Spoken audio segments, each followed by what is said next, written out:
మన సొమ్మే మన గీయడానికి బిల్డింగ్ కడుతూ బిల్డింగ్ వచ్చే పన్ను ఆ పన్ను రూపంలో వచ్చే డబ్బులు మనకి సంక్షేమ బోర్డులో ఇచ్చారు. ఆ డబ్బులు మనకి ఇవ్వకుండా ఇప్పుడు పక్కదారి పట్టింది. పైన కేసీఆర్ ప్రభుత్వం ఏం చేసింది, ఇంకోటి ఏదో చెప్పి అక్కడ చిన్న ప్రైవేట్ అని చెప్పి 2,000 కోట్ల నష్టం ఇచ్చినారు. ఆయన నేనేదో చేస్తున్నా మనం కాంగ్రెస్ రేవంత్ రెడ్డి గారికి తెలిసి నేనేం చేస్తాను అసలు అది లేకుండా ప్రైవేట్ సంస్థ చెప్పి చేతులు పోవాలని చూస్తున్నాం.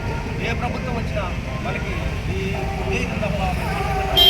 పోరాటమే కేంద్ర ప్రభుత్వం ఏ పోరాటం నాకేమన్నా పోయినసారి గత ప్రభుత్వం అసెంబ్లీలో మీకు గవర్నర్ మనకు 1,00,000 బైకులు స్టార్ట్ ఇచ్చిందా లేదు, అది కూడా రావాలని చెప్పి రేపు దాన్ని కొట్లాడుతున్నాం. అదేవిధంగా మన కార్మికులకి మన పిల్లగాళ్ళకి స్కాలర్షిప్లు ఇవ్వాలి అని చెప్పి కొట్లాడుతున్నాం.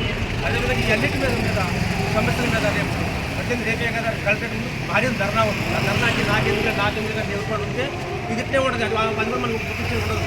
ప్రతి ఒక్కటి కాకుండా నా ఇంట్లో కుటుంబం అందరూ చెప్పినట్టు నా ఇంట్లో సమస్య, నా కొడుకుది, నా బిడ్డది, నాది సమస్య అనుకుని అందరూ రేపు కలెక్టర్ ఆఫీస్ ముందుపై భారీ ఎత్తున గొంతెత్తితే అప్పుడు కానీ ఆ గవర్నమెంట్కు కన్ను తెరిచి భయపడి అప్పుడు కార్మికులు ఇంత భారీ ఎత్తున ఉన్నారు, మీ దగ్గర డబ్బులు తప్పిస్తే మమ్మల్ని రేపు తొక్కేస్తారు, మమ్మల్ని దింపేస్తారని చెప్పి భయపడి మన చట్టాలు మనకి నిలబెట్టేటట్టు ఉండాలని చెప్పి రేపు అందరూ మీరు పాల్గొనాలి అంటే పాల్గొని అభిజేతం చేయాలి. అదేవిధంగా రేపు 3వ తారీఖు హైదరాబాద్ ఉంది, అక్కడ కూడా కొన్ని వేల సంఖ్యలో పాల్గొని ఈ సమస్యను చట్టం కాపాడుకోవడం కోసం ప్రతి ఒక్కరు కృషి చేసి ముందుకు వస్తారని చెప్పి కోరుకుంటూ